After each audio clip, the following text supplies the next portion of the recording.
Vamos vencer as incertezas. Cadê o tecladista? Varão, me ajuda aqui, varão. Vai não, varão. Vai na música de chuva. Você que está online aí, meu irmão, a gente pediu pela manhã e agora de novo, não deixe de curtir a live, compartilhar com os seus contatos, passa para frente aí esse culto.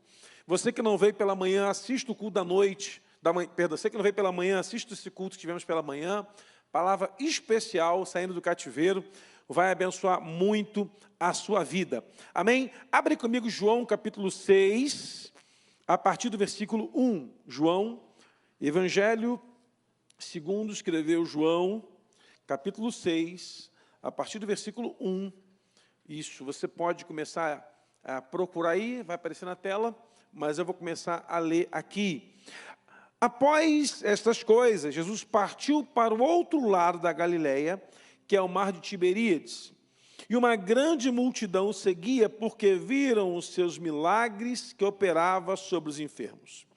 Jesus subiu ao monte, assentou-se ali com os seus discípulos, e a Páscoa, a festa dos judeus, estava próxima. Então, levantando os olhos, vendo uma grande multidão que vinha ter com ele, disse a Filipe: onde compraremos pão para esses comer? E aí Filipe respondeu, disse isso para pôr à prova, porque ele bem sabia o que fazer. Então Filipe respondeu dizendo: 200 denários de pão não são suficientes para que cada um come um pouco dele. Jesus perguntou aonde comprar. Filipe falou de não ter dinheiro. Olha que engraçado, Jesus fez uma pergunta lógica. Aonde compra pão? Aí Filipe fala, mas não tem dinheiro. Crente é um negócio engraçado, né, irmão? Crente é esquisito. É só responder onde compra. Sabe por que Jesus perguntou a Filipe? Porque Filipe era daquela região. A responsabilidade de saber o local onde tem pão para comprar era dele, não seria de quem morava longe dali. E o Filipe, por perceber que o tamanho do problema era muito grande, ele já encontrou uma solução humana para dizer que não era possível ter pão para todo mundo. Muitas vezes, irmãos, perdemos a bênção de Deus, porque deixamos de andar pela fé e andamos por aquilo que estamos vendo. Jesus perguntou, aonde compramos pão para todo esse povo? Não, se tivesse 200 denários de pão, não era suficiente para que todo mundo pegasse pelo menos um pouco. E um deles, um dos discípulos, André, irmão de Simão Pedro, disse, eis aqui um rapaz com 5 pães de cevada, 2 peixinhos. Olha que coisa boa. Tem o André sempre para trazer uma solução. Amém, irmão? Mas o André traz a solução. Tem um menino aqui que tem 5 pães, 2 peixes, porém, o que é isso para tanta gente? Quando aparece uma esperança de alguém que pode crer em algo sobrenatural, vem também um problema, viu? Você encontrou gente crente que é assim? Eu vou orar, mas esse negócio não tem muito jeito, não. Eu vou orar, mas eu sei que é um negócio complicado. Vamos fazer um jejum, mas eu sei que é difícil. Você conhece alguém assim? Não olha para não constranger, porque às vezes a pessoa está aqui perto da gente, né? Você dá uma olhada e a pessoa fica chateada. Conhece gente assim, irmão? Que dá uma palavra de vida, mas enfia já a faca dando uma palavra de morte? Tem um menino aqui com 5 pães de cevadas e 2 peixinhos. Mas o que é isso para tanta gente? Então Jesus fez os homens se sentarem. Havia muita grama naquele lugar, e ali os homens se assentaram em números de aproximadamente 5.000. E tomou o pão e os peixes, e dando graças, distribuiu entre eles, entre os discípulos, para os que estavam assentados. De mesmo modo fez com o peixe quanto aqueles que queriam assim comer. E quando estavam saciados, disse aos seus discípulos, recolheu os pedaços que sobraram, para que nada se perca. E recolheram, pois, e encheram-se 12 cestos dos pedaços dos pães de cevada que sobraram, e todos ali comeram e se saciaram. Posso ouvir amém? Irmãos, esse milagre é um milagre extraordinário. É na Bíblia, e você que gosta de estudar a Bíblia vai saber disso, é um dos únicos milagres que se repete nos 4 evangelhos. No evangelho de João não segue a cronologia dos fatos, mas você vai encontrar em Mateus, Marcos, Lucas e João. É interessante que esse milagre tem predicados assim muito claros. Quando você vai olhar para esse texto, você vai perceber assim, Jesus multiplicou o pão, e a gente ensina isso e faz até piada às vezes, né? se faltar comida, Jesus multiplica, Deus multiplica, a gente faz isso. Mas é um milagre interessante, porque ele é repetido rotineiramente nos evangelhos. E é legal observar que ele é contado de formas não iguais, mas a ênfase é clara. Número de pessoas, número de homens, que é um menino, que tem 5 pães, que tem 2 peixes, que tem muita relva, que Jesus estava no monte, depois de operar milagres. Então vamos perceber uma coisa, ele tem uma importância na história dos evangelhos, porque talvez você nem coma pão, mas um judeu ortodoxo, na sua casa não falta pão. E se ele não tiver onde comprar, ele vai fabricar e produzir seu pão, porque Jesus ensinou na oração, e ele colocou na sua oração, que Deus nos dá o pão de cada dia. E na cultura desse povo, o pão é o alimento mais importante que existe para eles. Jesus poderia multiplicar ali outras coisas, poderia orar para cair pão do céu, mas é interessante que nesse milagre, ali uma multidão reunida, que vai atrás de Jesus para comentar e ver os milagres que estão acontecendo. Jesus ele operou sinais e maravilhas e atravessa para o outro lado, e a multidão, depois que vê o milagre, ela vai atrás. Naquele livro, Conhecendo Deus e Fazendo Sua Vontade, que durante muitos anos eu estudei esse livro com um discipulado, lá quando eu ainda era seminarista, lá na época que o pastor Sebastião, antes de me consagrar pastor, esse livro foi estudado, e nesse livro tem um capítulo que diz que as pessoas vão aonde Deus está agindo. Então Deus operou milagre, mas ele recebe a notícia de que mataram João Batista. E ele está triste, eu imagino que ele está assim, com seu coração introspectivo, e ele sai um pouco do foco de tantos milagres, e vai lá para o meio do monte, onde ninguém perturbaria a sua mente, senta ali, está sozinho, e vai com ele os discípulos, e começa a chegar a multidão, Jesus não tem tempo de descanso, está ali naquele momento em que havia uma conexão entre ele e João, porque João foi aquele que preparou o caminho para o ministério de Jesus começar, e naquele momento ali difícil, chegam pessoas para serem abençoadas. Você percebe, meu irmão, que ninguém está livre de passar dias maus, ninguém está livre de receber notícias ruins. Jesus recebeu uma notícia ruim, mas ainda assim há uma multidão que está indo atrás dele para ver milagres. E é interessante, mataram João, foi decapitado, mas os discípulos estão assim, apaixonados pelo que viveram e pelo que viram, e eles vêm contando os milagres. Olha, eu vi um paralítico andar, eu vi um cego enxergar, um surdo ouvir, o mudo falar, e assim que João está preparando para ser sepultado, há 12 homens que estão sendo levantados para uma grande obra que Jesus está lhes preparando. Então entenda uma coisa, irmão, o diabo pode vir com uma notícia triste para o seu coração, para destruir as bases do seu ministério, mas o Senhor tem sempre uma palavra nova de revelação para começar um novo tempo na sua vida, e novas pessoas Ele vai colocar à sua volta para abençoar você em nome de Jesus. Entendeu isso, irmão? Assim que chega a notícia da morte de João, ele consegue olhar e ver 12 homens que já estão vibrando com os milagres que ele está fazendo. Mas é engraçado que esses 12 homens são homens inteligentes, preparados, maduros, mas não exercitaram ainda a fé. O problema está na falta do exercício da fé desses 12 homens. Jesus, ele pega o pão, ele pega o menino, e eu começo a perceber, irmãos, que há detalhes que o milagre apresenta. Eu vou contar um de cada um, estou com tempo, dá tempo, amanhã você está folgado, dá tempo, vamos ficar aqui. Há detalhes desse milagre que a gente tem que compartilhar um por um. Mas observa aqui, o texto fala que haviam 5.000 homens. Então, quando a Bíblia faz referência de homem, era no mínimo casado. Solteiro não chamava de homem. Menino era mancebo ou jovem, mas o homem era casado. Então, se haviam 5.000 homens casados, a gente acredita que haviam também 5.000 mulheres. É a conta que a gente faz aí, né? Então dá 10.000. E aí você faz a conta mais ou menos aí, de que cada judeu tem na média de 5 filhos. Árabe tem menos, tem mais. Árabe tem mais. Você teve quanto, Calixto? Você é um árabe, mais ou menos, né? Mas é bastante. Imagina, vamos colocar na média de 2, como pastor aqui, para cada um. De 5.000, a conta salta para 20.000 pessoas. Você faz uma conta básica de que uma pessoa com fome come em média meio 500 gramas de comida, e multiplica isso por 20 mil pessoas, numa conta rápida dá 10 toneladas de comida, irmão. Mas eu não estou falando de gente normal, estou falando de crente. Fechar contato do buffet. Vai ter casamento, vai ter 200 pessoas, é legal, e vai ter beijinho, sei que lá e tal, dá quanto? 50 mil. Ah, o povo da igreja, 70 mil. Por quê? Porque o povo da igreja, eu sei como é que é, irmão, eu sou crente há 30 e tantos anos, irmão. Imagina aquele povo comendo, saciando-se, comendo aquele pão. Você percebe que de 5 pães, 20 mil pessoas, pela minha conta, que é o que todo mundo usa, como teologia básica de contabilidade, porque eu creio que era mais, comendo, se alimentando e se saciando. Irmão, crente saciar com comida de graça, irmão, não come só meio quilo. Faz um churrasco na sua casa e me leva lá e fala, pastor, não precisa trazer nada.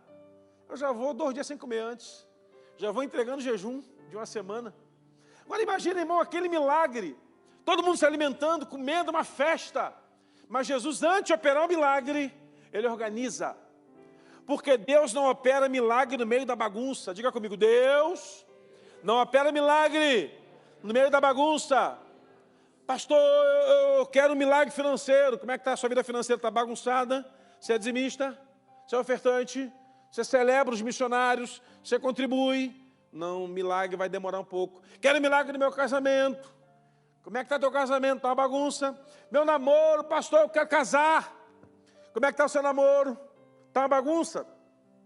Organização, percebe? Jesus manda que todo mundo sente, todo mundo senta, todo mundo sentadinho.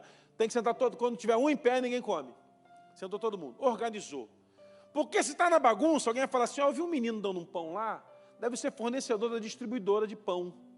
Então ele trouxe pão para todo mundo, está tudo organizado. O menino trouxe, cestinha, não. Não vai dar glória ao menino que entregou o pão, porque ele entrega o pão e senta. Ou assim, ó, eu vi que lá os discípulos estavam lá conversando com Jesus, e alguém trouxe um negócio dos pães aí, e foi um menino que fez o milagre. Para que o milagre seja atribuído ao Senhor, organize a sua vida. Organize, coloca a casa em ordem, coloca a família em ordem, coloca tudo do jeito certinho, organiza da maneira que você precisa se organizar, coloca tudo certo, abandona a prática do pecado, para de falar mal dos outros na sua casa, aleluia, amém, glória a Deus. Eu me lembro, irmãos, de uma pessoa que veio, pastor, os meus filhos não vêm para a igreja, eu não sei o que eu faço. Falei, para de falar mal de mim que eles vêm.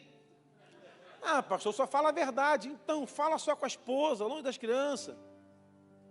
Porque eu me lembro que eu fui uma vez, eu tenho uma história, uma lenda urbana, né? Eu sei que não é verdade isso, mas que o pastor vai visitar uma família e chega na casa e tem um menininho assim, muito ousado, olhando o pastor assim de lado, de outro, e a família incomodada. E pastor, o que foi, menino? É que minha mãe falou que o senhor tem 2 caras, pastor. Aí eu não estou entendendo. Então, é um problema, irmão. Faz sentido, olhar dos 2 lados, 2 caras, então não dá certo. Imagina, irmão, aquela família ali, sentada, olhando para Jesus agora, e ele pega o pão e dá graça. Senhor, o pão é seu, está aqui. Mas o homem de maior fé naquele ambiente, depois de Jesus, é um menino. Que ele poderia entregar um pão apenas para a operação de um milagre. Porque Deus não precisa de 5 pães para fazer o milagre. Ele ia entregar um só. Jesus partiria o pão entre os 12, todo mundo ia comer, ia sobrar 12 cestos. Mas aquele moço entregou tudo que ele tinha. Ele pega seus 5 pães, preparado por alguém, que trouxe para ele, está aqui o pão, sua mãe, seu pai, ele entrega tudo na mão de Jesus, senta no chão, e agora ele, que tinha tudo, vai depender completamente do Senhor. Na nossa vida, para viver milagre, você precisa depender totalmente do Senhor. Tem que entregar tudo na mão de Deus, irmãos. Não dá para você reter aquilo que é a sua garantia. A nossa única garantia é o Senhor. Não tem outro jeito. Não dá para viver mais ou menos pela fé. Não existe fé temperada. Mais ou menos, ó, a gente vai até aqui e daqui não. Irmãos, nós precisamos proceder como Pedro em Jesus andando sobre as águas. Todo mundo olhando para Pedro e percebendo, Pedro, você vai lá? Eu vou. Jesus, se é o Senhor, me chama para ir ter contigo. Venha. E Pedro dá o primeiro passo. Ele tira o pé na proa do barco e a água não afunda, ele começa a andar. Mas é um negócio engraçado, irmãos, que eu não consigo entender. E quando eu chegar no céu, Pedro, senta aqui. Eu nunca vi um pescador que se afoga. Como é que um pescador está morrendo afogado, irmão? É porque Pedro não tinha problema com água, tinha problema em perceber que era impossível ele estar andando sobre as águas. Enquanto Pedro olhava para Jesus e andava segundo a palavra de Jesus, as águas para ele eram como um paralelepípedo ambulante. Estava em paz. Mas quando ele percebe, meu Deus, não dá para andar aqui, ele afunda. Quantas vezes, irmãos, estamos numa caminhada de fé, e Deus está operando um milagre, está fazendo coisas extraordinárias, e você para e fala, não, não vai dar certo. É a hora que você começa a afundar. É quando você tira os olhos do Senhor e coloca os olhos nas suas possibilidades. É impossível que um homem ande sobre as águas, mas liberado uma palavra de Jesus, se torna possível, porque tudo é possível àquele que crê. É como aquela história do pastor que estava numa viagem, no carro, e não abasteceu o câmbio, o combustível, e no meio do caminho, ele percebeu que estava entrando na reserva o carro, e ele começa a orar e profetizar gasolina no tanque. Que é pastor de fé, irmão. Pastor tem que ter fé, amém, irmãos? Ninguém quer andar com o pastor sem fé. Senhor, eu profetizo combustível nesse tanque, que o Senhor bote a mão nesse tanque e enche o tanque, Senhor. E milagrosamente o ponteiro começou a subir, irmão. Saiu da reserva e foi, bateu lá no máximo. E quando ele viu aquilo, ele falou assim, meu Deus, não acredito. O ponteiro voltou para a reserva de novo. Porque infelizmente, irmãos, tem pessoas que no meio do milagre, Deus já está operando, está fazendo, está dando tudo certo. Aí a pessoa vai e olha para o lado e pensa, não vai, não acabou. Aquele menino, irmãos, é um exemplo de fé para a gente. Ele entrega os pães na mão do Senhor, entrega os peixes, e agora ele está envolvido no milagre, porque milagre tem envolvimento natural nosso.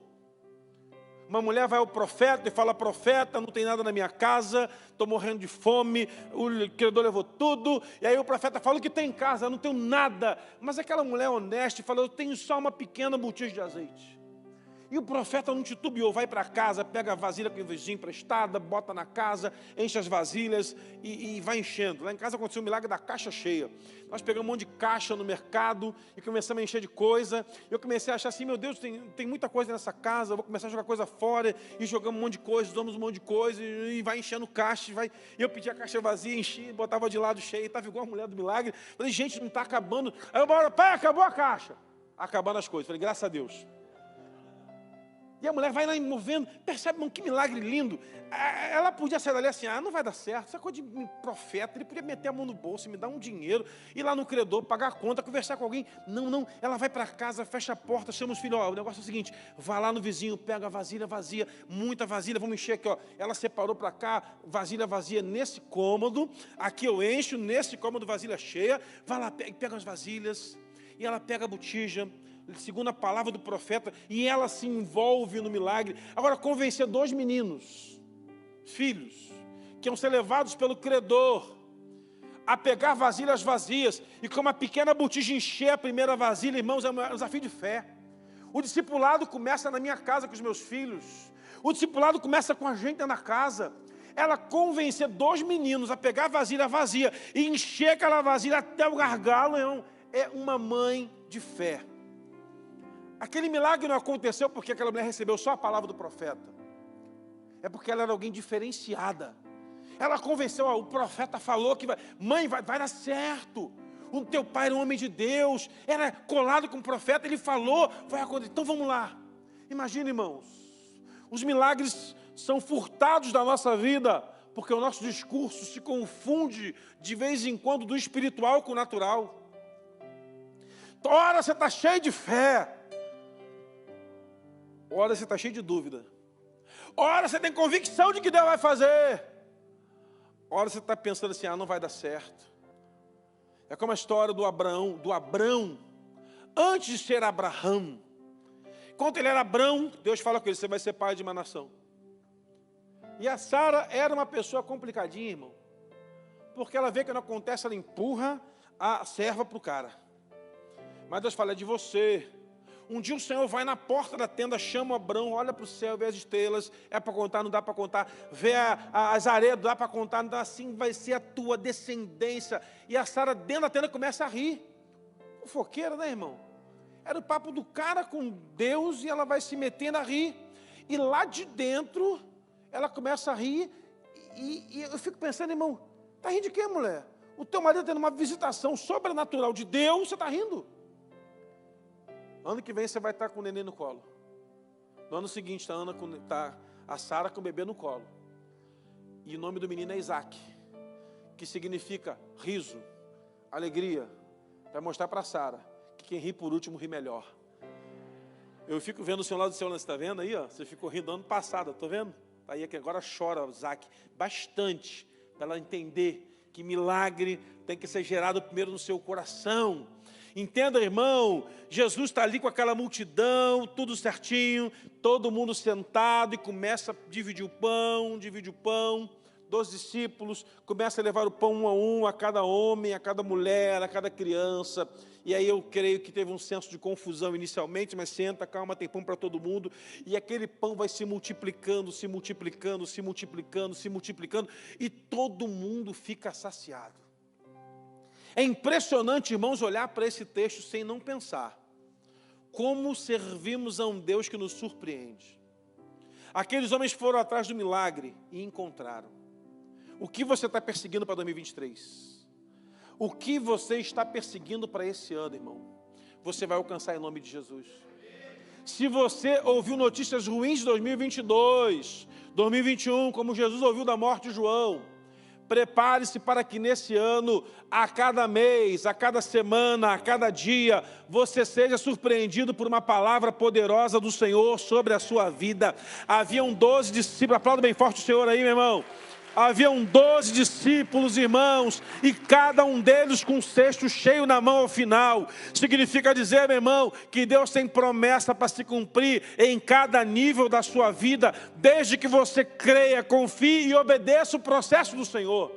Senta todo mundo sentado agora, vai ter milagre. Organizou, está direitinho, discípulos, venham.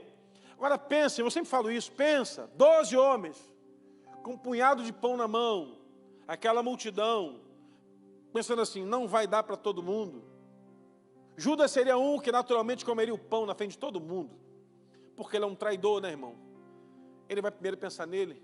Tomé, sem fé, vai sair correndo com o pão embaixo do braço, porque o incrédulo não consegue fazer um milagre acontecer. Mateus é o homem da contabilidade, vai fazer uma conta básica, uma fatia de pão, eu vou ter que dividir 20 mil por 12, vai dar aproximadamente tanto para cada um, aí uns 1.800, 1.700 e pouco para eu distribuir pão. Então se eu peguei esse pão, dividir em moléculas, eu acho que isso, uma fagulha na língua de cada um. Porque a conta é simples, né, irmão? A matemática do céu nunca é igual à nossa. A matemática de Deus é diferente de tudo. A lógica divina é o contrário. A Bíblia diz que quando se perde é que se ganha, quando se morre é que se vive, quando se dá é que se recebe, o menor é que é o maior. Então, meu irmão, um pão para se dividir para uma multidão não é problema para nenhum deles, para Jesus. Agora imagina a capacidade de Jesus convencer os 12, a Filipe, a André, que estavam no contexto próximo de levar o pão e dar um pedaço para cada um inicialmente. Vamos com medo. Será que vai dar certo? Quando alguém me falou assim, nós começamos a orar, irmãos, há um tempo atrás, sobre a nossa vida ministerial. Eu falei isso lá para a igreja onde nós éramos, pastor, até o dia 4 de fevereiro. A nossa oração era, Senhor, a pandemia foi muito castigadora para pastor. A gente cansou muito, foi muito difícil. Terminamos 2021 esgotados, assim, 2021 esgotados. E começamos a perceber que Deus queria fazer alguma coisa, mas parece que eu não queria ouvir. E aí é interessante que nesse tempo a gente começa a orar sem ninguém saber. Aí já está a mulher orando também. Os filhos já estão começando a perceber alguma coisa. E nós começamos a orar ao Senhor. E quando, 1º de setembro, Deus me deu uma palavra muito clara de que eu tinha que deixar a igreja lá. Esse negócio de doido, irmão. Eu até imaginava que isso poderia acontecer, mas eu só não acreditava que aconteceria. E agora o que vai ser, pastor? O que vai ser, Senhor? E daqui para frente? Eu estava ouvindo uma pregação, e o pastor dizia o seguinte: quem anda com Deus nunca vai se sentir desamparado. Pronto.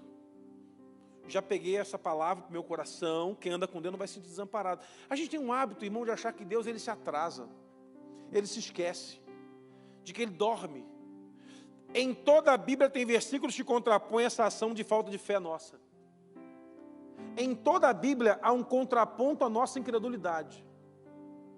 A única coisa que eu aprendi, irmãos, em todo o processo de pastor nesses 20 anos ministeriais são o seguinte: eu preciso decidir andar exclusivamente pela fé. Andar pela fé é uma decisão. É uma decisão. E parece que Deus vai colocando níveis cada vez maiores de fé para você tomar uma decisão de fé para andar nele. Um dia, irmãos, um tempo, a minha caminhada de fé era, no ministério, era para comprar saco de cimento. Comprar 2 sacos de cimento para fazer uma laje, fazer um embolso, consertar. Passado-se um tempo, a caminhada de fé foi para construir um templo que gastamos mais de R$1 milhão. Há 10 anos atrás, há 12 anos atrás. E a nossa caminhada de fé, ela vai mudando proporcionalmente. Então eu creio que agora a caminhada de fé vai ser para gastar 150 milhões. Amém. Demorou, né, varão?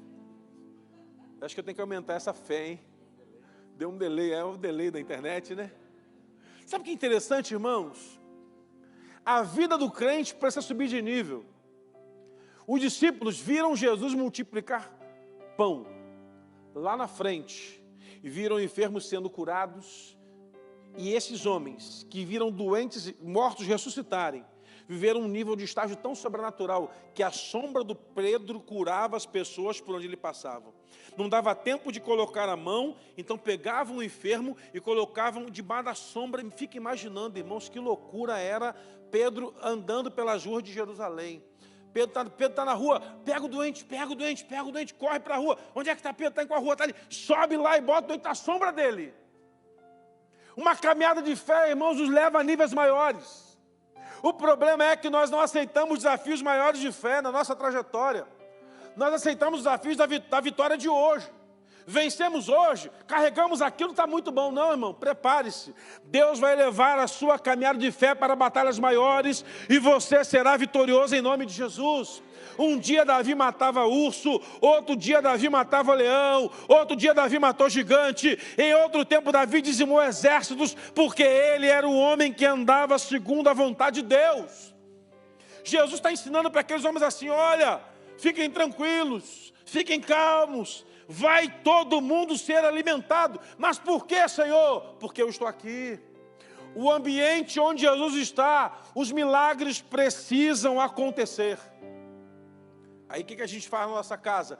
Nós andamos tanto por vista que esquecemos de andar pela fé.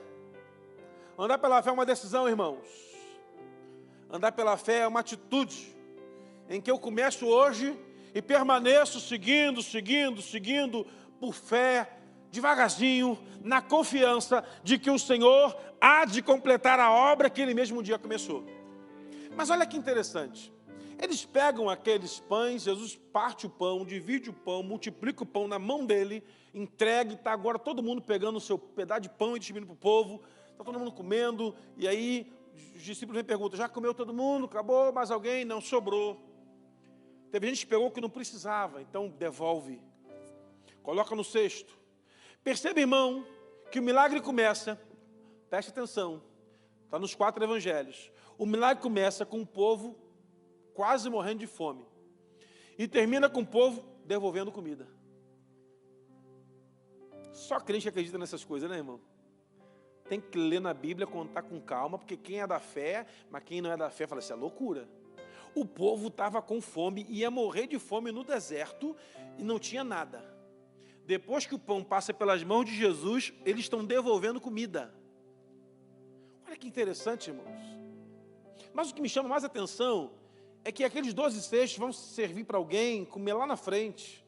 O menino vai levar para ele um bocado, alguém vai levar outro bocado e vão levar para casa. E vai ter teve gente que não comeu do milagre, mas vão ouvir do milagre. Que pão é esse aí? Porque o tal de Jesus estava aqui no monte, pegou 5 pães, multiplicou para uma multidão, ainda sobrou 12 cestos, está aqui. Tem pessoas que não viveram milagre, mas se alimentam do milagre. O seu testemunho vai alimentar a fé de muita gente em nome de Jesus. Por esse motivo você precisa andar pela fé. Um crente que não anda pela fé dá prejuízo no mundo espiritual. Estranho, né? É para anotar essa frase e botar lá no Instagram, hein, gente. Um crente que não anda pela fé dá prejuízo no mundo espiritual.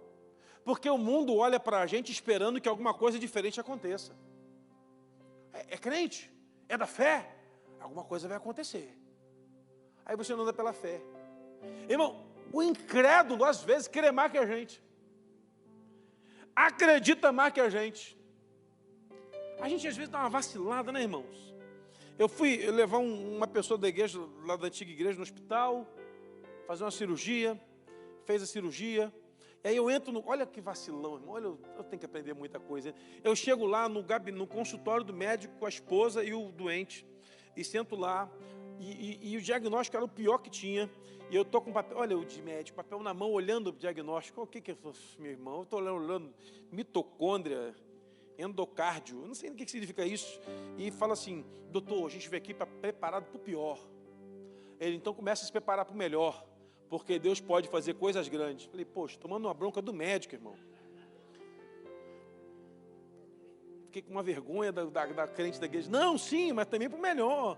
Não, já foi, já perdeu. Engraçado a gente, né, irmão? A gente profetiza que vai, Deus vai fazer um milagre, hein? Irmãos, precisamos aprender a andar exclusivamente pela fé. Em todos os ambientes.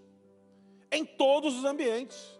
Nosso primeiro ministério tinha uma senhora que ela era de um centro espírita e aceitou fazer um culto na frente lá da rua dela. E aí nós botamos um palanque, montamos o som, irmão, o tempo fechou. E a gente morava em Miguel Pereira, na região serrana. E quando o tempo fechava, irmão, chovia de um dilúvio.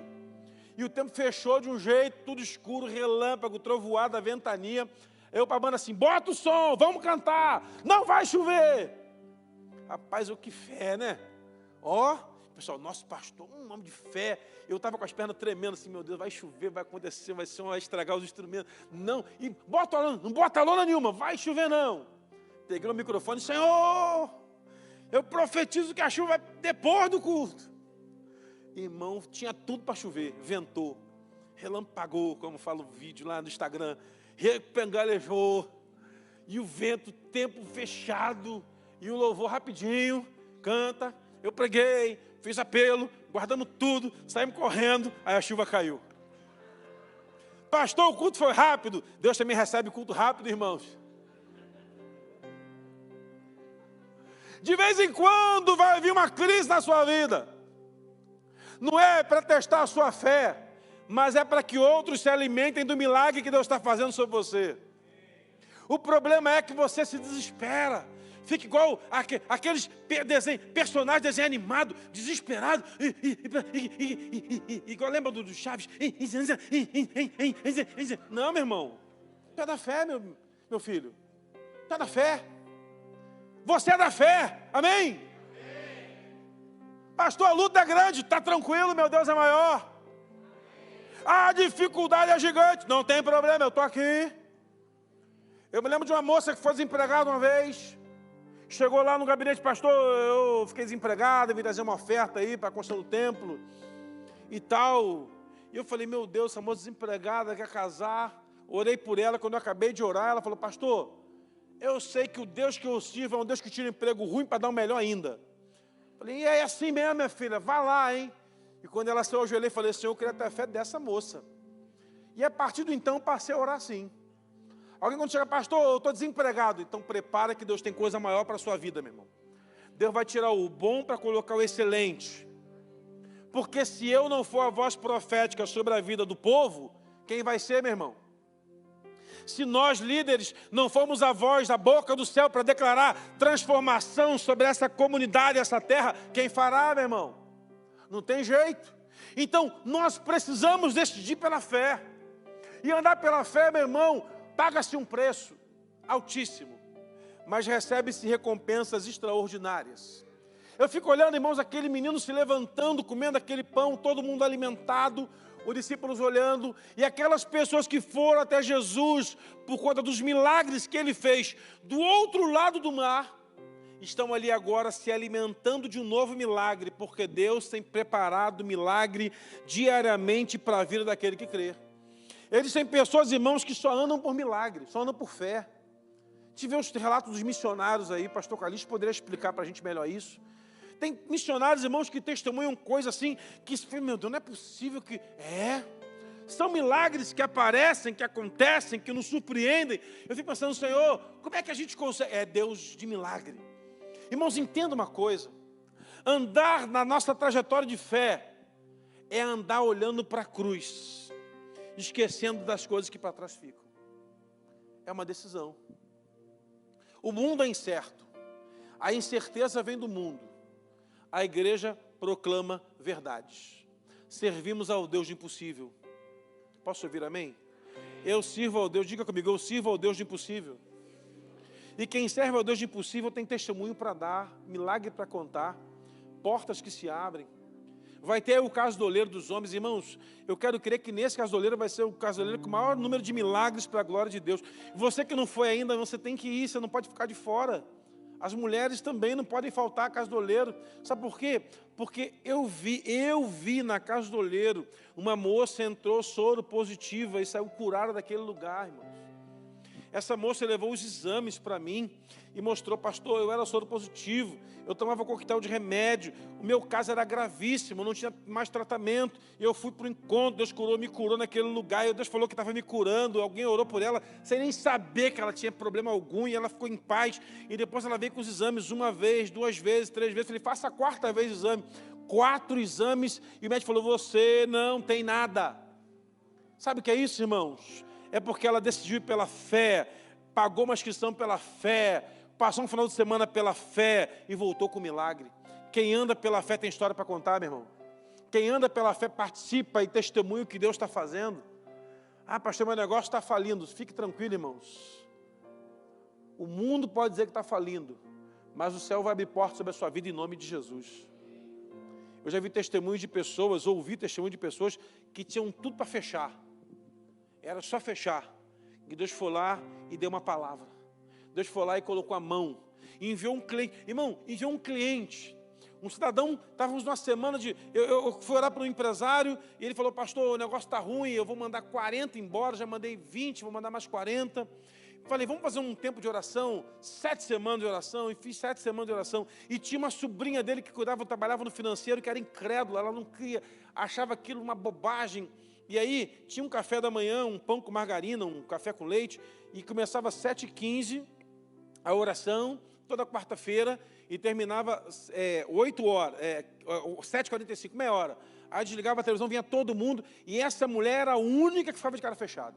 Aí tinha lá uns crentes, já arrumaram um violão, um pandeiro, já virou culto, e eu orava, e eu subia num banquinho, porque eles sabem no banquinho aí para falar, e orava, e aquela oração, e profetizando, e hoje empresa, e no 7º dia, na última volta da muralha, essa menina, quando acabamos a oração, ela falou assim, pastor, foi a última vez que o senhor veio? Eu falei, foi, porque eu vou falar um negócio para o senhor, não adianta nada orar sem trabalhar. Crédula mesmo, né, irmão? Não é nem bom ter um funcionário assim na empresa, mas em pé de família, já viu, né? E eu falei assim, Deus vai surpreender você, não é a empresa não. E essa moça foi para o escritório. 2 horas depois, o dono da empresa liga. Pastor, dá para o senhor passar aqui? Pastor, aconteceu um milagre. Aí eu falei, o que foi? Um cliente, que foi nosso cliente por 5 anos. Há 3 anos não nos pede nada. Mandamos um orçamento para eles, assim, que é um orçamento que se ele fechasse com a gente, a nossa empresa dava um salto gigantesco. Esse cara mandou um e-mail. Enquanto a gente estava aqui orando, 7h45, recebemos um e-mail, dizendo que eles estavam aprovando aquele orçamento, e já estou precisando contratar 20 pessoas de volta, vamos quitar as dívidas, e a nossa empresa voltou a ter fôlego financeiro. Eu olhei para a moça e falei, viu, incrédula? O que eu falei para você? Eu acho que tem que fazer mais 7 semanas aqui. E essa mulher ajoelhou e começou a chorar, porque ela ia ser demitida. Irmãos, as pessoas sentem na pele a dor da sua incredulidade, mas não é porque tem um Jonas no barco que ele vai afundar. Deus vai trazer testemunho de fé, para que todos creiam que nós servimos ao Deus do impossível e Ele é poderoso. Ele é poderoso. Ele é poderoso. Irmãos, nós temos o direito de ouvir quem nós quisermos. Você pode ouvir uma pessoa incrédula, mas essa palavra não pode encontrar espaço no seu coração. Aprenda. A pastora Valnice Milhomes tem um livro, Orando na Palavra. É sensacional, você deve comprar esse livro. Deve ser R$20 na internet, um livretinho. Que nos ensina uma coisa bem interessante. Toda vez que uma palavra de incredulidade chegar na minha vida, eu vou compartilhar a palavra do Senhor de fé no meu coração, para que essa palavra de incredulidade não ache raiz na minha vida.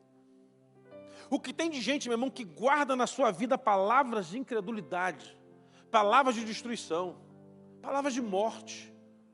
Às vezes vem no crente, às vezes vem de alguém que você até acha que é alguém cheio de Deus. Então, rebata com a palavra do Senhor.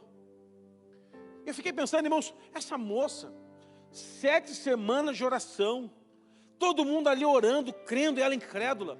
Deus precisou no último dia, no último estágio, no último momento, liberar uma palavra, liberar um e-mail, para mostrar para aquela mulher que nós não estávamos ali com um trabalho em vão. A Bíblia diz que o nosso trabalho nunca será vão no Senhor. É como um testemunho que eu ouvi de um pastor pregando, de uma senhora que orava por um filho incrédulo, e aquele menino não queria saber do evangelho, e a sua mãe morre, é sepultada, e no dia do sepultamento, aquele moço vai para o sepultamento da mãe, e fica ao lado do caixão, e a igreja começa a fazer, o pastor dá uma palavra, e os irmãos dão uma palavra, e começa a cantar o hino, e aí ele pede para cantar assim, minha irmã, minha mãe cantava muito um hino aí, do cantor, eu não sei, aí falou mais ou menos, e começaram a cantar o hino. E enquanto cantavam o hino, aquele moço começou a ouvir Deus falar com ele. É a última vez que você está vendo o corpo da sua mãe. Mas ela vai te contar na eternidade. E aquele moço, o pastor disse que ela baixou a cabeça, encostou a cabeça no caixão e fez a confissão de fé. E quando levantou a cabeça, falou assim, pastor, posso falar? O pastor pode. Eu acabei de ouvir Deus falar comigo aqui. Aquilo que minha mãe disse a vida inteira, que um dia Deus vai me pegar pelo braço. E eu quero aceitar Jesus, porque eu quero andar com ela nas ruas da Nova Jerusalém. Agora, meu irmão, quem falou para ele isso? Deus. Sabe o que é engraçado, irmãos? O profeta estava morto, a mulher foi em nome do marido que morreu e houve milagre. Aquela senhora estava sendo sepultada, mas a semente que ela plantou no coração daquele filho não foi em vão, porque o nosso trabalho nunca será vão no Senhor. Você deve aplaudir mais forte o Senhor. O que me chama a atenção, irmãos, é que uma palavra de fé, ela nunca volta vazia. Então comece a profetizar. Olhe para uma crise e profetize. Eu costumo dizer que quando eu não sei o que falar, eu profetizo, irmão. Quando eu não sei o que fazer, eu profetizo. Porque o Ezequiel está no meio dos ossos sequíssimos, não é seco, sequíssimos. Os ossos estão se decompondo, é o osso que está decompondo. O osso está se quebrando sozinho. E Deus coloca ele no meio dos ossos secos. Olha que recompensa Deus dá para o profeta. Podendo levar ele para um jardim, leva para um cemitério. Ele está ali em pé, no meio do cemitério. E Deus fala com ele, esses ossos podem reviver. E ele fala, tu sabes, porque ele mesmo não sabe. E aí Deus fala, então profetiza. Então, meu irmão, quando você não souber o que falar sobre seu filho, profetize. Pastor, meu filho está usando droga, mas ele vai ser um profeta do Senhor. A minha filha está na prostituição, mas ela vai ser uma profetisa do Senhor. O meu marido é um alcoólatra, mas ele vai ser um diácono na casa de Deus. A minha mulher está perdida na vida, mas ela vai ser uma serva poderosa do Senhor. Aprenda, meu irmão, quando você não souber o que dizer, abra sua boca e profetize. Faça só isso. Jesus está numa multidão sendo alimentada, acabou a esperança do povo, vão voltar para casa com fome, até que Jesus fala, dá de comer. A palavra foi liberada, tem que dar de comer para o povo. Se Jesus falou que o povo tem que comer, vai ter que aparecer o pão. Mas de onde? Vai cair do céu? Não, esse milagre já passou, já foi lá atrás. Porque Deus sempre faz coisas novas na nossa vida. Jesus podia orar e falar assim, pai, faz cair pão do céu aí, para alimentar essa multidão e começar a cair pão do céu. Qual a dificuldade para Deus fazer chover pão do céu? Já fez lá no passado, estava sendo no deserto? Não, não. Hoje, vamos usar o que temos. E o que temos? Aquele menino. Jesus perguntou para Filipe assim, onde podemos comprar pão? E o versículo seguinte, em todas as versões do milagre, diz assim, porque Jesus bem sabia o que ia fazer. Irmãos, aprenda uma coisa, o Senhor tem domínio do seu futuro. Ele já sabe o que vai ser feito. Ele tem domínio do amanhã. Ele já sabia o que ia fazer. Agora, por que não conta logo também, né, irmão? Fala a verdade. Por que Jesus falou, fica tranquilo que eu vou multiplicar o pão aí? Não, é suspense. Andar pela fé é emocionante, irmãos. O apóstolo Luiz Hermínio disse uma coisa interessante, quem vive no cristianismo não tem uma vida emocionante, está no cristianismo errado. Ser cristão é emocionante, irmão. É de tirar o fôlego. É como aquela roda gigante, quando eu namorava a minha esposa, há muito tempo atrás, vamos no parque, eu e ela, e só tinha brinquedo de criança. E eu era jovem, né? Não, tem uma roda, tem um negócio que gira assim, e ninguém ia naquele brinquedo, vai eu e ela. Entramos lá, vocês vão ir nesse mesmo? Vamos, e sentamos lá nós dois, fecha a cadeirinha, trava, e sobe um guarda-chuva, sobe só nós dois, mas nenhum outro ser humano vivo. Subiu aquela guarda-chuva assim, e chegou lá em cima, ele começou a girar, e eu comecei a fazer sinal para o cara parar, ele me dava tchau para a gente assim, para miserável, para, ele dava tchau, e o brinquedo girando, eu já tonto, meu Deus do céu, e segurando, agarrado na viva, ela agarrava e girava, e a gente dava tchau para o cara, acho que ele aumentava a velocidade, e descemos de lá assim, mas ela vai parar. Eu pensei que vocês estavam gostando, ninguém gosta desse demônio não, cara. Joga esse brinquedo fora do parque. É emocionante, irmão. A vida com Deus é emocionante, é como aquela roda gigante, aquela montanha-russa, que quando desce, a alma sai do corpo, mas depois ela volta. Eu não sei se já passou por esse brinquedo também, é assim. A caminhada do crente é emocionante. Você se ajoelha, meu irmão, e fala, Senhor, eu sei que é difícil, mas eu creio que eu me levanto hoje pela fé, já contemplando o milagre do Senhor. Ah, irmãos, eu uma vez pregando usei uma frase, o pastor Paulo Cabral estava lá na igreja, numa conferência que a gente fez, e nem foi para pregar, ele estava no Rio, foi lá. E aí eu usei uma frase, ele guardou essa frase. E essa frase eu compartilhei ela muitas vezes até no Instagram, que é assim, muitas vezes você deita com um problema, dorme com a fé, mas acorda com um milagre. Às vezes você deita com um problema, dorme com a fé e acorda com um milagre. Uma moça ouviu essa frase, irmãos, ouviu essa frase. Ela estava com um problema gigante, ela dormiu. E no sonho, Deus deu a ela a resposta do que ela deveria fazer para ver o milagre. E aí no dia seguinte, ela foi resolver. E do problema solucionado, ela foi lá no gabinete, falou, pastor, eu deitei com um problema, dormi com a fé, e Deus falou comigo o que eu tinha que fazer, pastor. Eu acordei com um milagre. Hoje alguém vai deitar com um problema, mas vai dormir com a fé. E vai acordar com um milagre amanhã, em nome de Jesus. Sabe por quê? Porque Deus procede assim. O Senhor nos surpreende. Quero que vocês se coloquem de pé para a gente orar ao Senhor. Se coloque de pé, por favor. Fique em pé onde você está. Eu queria orar com você, meu irmão, nessa noite. Talvez você nos visita hoje aqui pela primeira vez.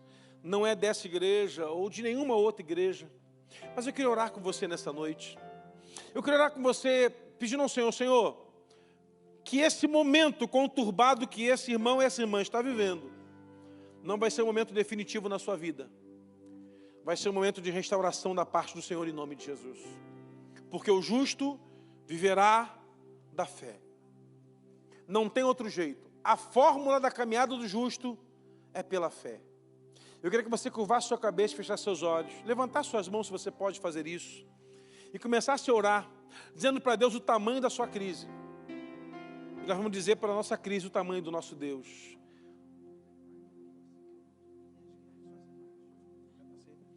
Você pode levantar sua mão onde você está e dizer, ó, Senhor, eu tenho uma crise, eu tenho um problema. O problema é esse, mas eu entendo que pela fé eu saio daqui hoje vitorioso em nome de Jesus. Pela fé, irmão, nós contamos vitória antes da hora. Pela fé, Josafá colocou um exército para guerrear atrás dos levitas cantando louvores. Pela fé, irmãos, Josué rodeou as muralhas de Jericó e as muralhas caíram sem que jogassem uma pedra naquela muralha.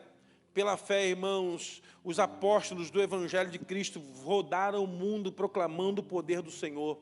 Pela fé, a geração de hoje vai sair daqui declarando o poder de Deus, e muitas pessoas serão restauradas em nome de Jesus, porque nós vamos decidir andar pela fé. Pela fé a sua empresa vai avançar, pela fé o seu casamento vai ser restaurado, pela fé você vai concluir aquele curso que você começa e nunca termina, pela fé você vai ver a sua família curada em nome de Jesus, porque nós decidimos e temos que decidir andar pela fé. Senhor, nós pedimos que possamos viver pela fé, e as guerras que passamos, Pai, venceremos em nome de Jesus. Diga isso ao Senhor, diga: assim que luto minhas guerras, assim que luto minhas guerras, assim que luto minhas guerras, assim que luto minhas guerras, assim que luto minhas guerras, é assim. de novo. Assim que luto minhas Diga ao Senhor. guerras, Assim que luto minhas guerras, assim que luto minhas guerras, é assim. assim que luto minhas guerras, assim que Lutamos luto as guerras pela minhas fé, guerras, lutamos as guerras assim do que Senhor. luto minhas Ele é guerras, é assim. Parece que estou cercado, mas sou guardado Meu Deus. por ti. Parece que estou cercado, mas sou guardado por ti. Parece que estou cercado, mas sou guardado por ti. Parece que estou cercado, mas sou guardado por ti. Minhas guerras, assim que luto minhas guerras, assim que luto minhas guerras, é assim. Assim que luto minhas guerras, assim que luto minhas guerras, assim que luto minhas guerras, é assim. Eu queria orar com você, meu irmão, nessa noite. Eu queria fazer um convite a você pela fé, a mover do seu lugar até o altar do Senhor e se ajoelhar aqui e dizer para o Senhor o motivo da sua guerra, e que nós vamos profetizar que o Senhor é cercado, o Senhor vai cercar aqueles que te cercam. Ainda que você não veja, o Senhor vai operar o milagre que nós precisamos. Somos uma igreja de sinal e milagres precisam acontecer nessa noite. Então mova-se do seu lugar, venha até o altar do Senhor, se coloque de joelhos, apresente a Deus o tamanho da sua crise, mas diga para a sua crise também o tamanho do seu Deus. Diga: Senhor, a crise é essa, parece que eu estou cercado, mas eu tenho convicção que eu estou guardado pelo Senhor. Eu estou guardado pelo Senhor. Eu estou guardado pelo Senhor. Se você está de joelhos, já recebeu oração, você pode se colocar de pé. Quem não recebeu oração ainda, permaneça de joelhos, que o intercessor vai até você. Assim facilita o nosso intercessor, ele vai até você. Se você está aqui hoje, irmão, está nessa peleja, sabe da sua luta, nunca esqueça o tamanho do seu Deus. Nunca esqueça o quanto o Senhor está movendo para operar o milagre que precisamos. O problema é que nós nem sempre entendemos o nível de batalha que estamos passando. No próximo domingo à noite eu vou falar sobre isso. Em que nível de batalha estamos. Você tem que estar aqui para você entender isso. Você às vezes está lutando com o diabo na força e no território dele.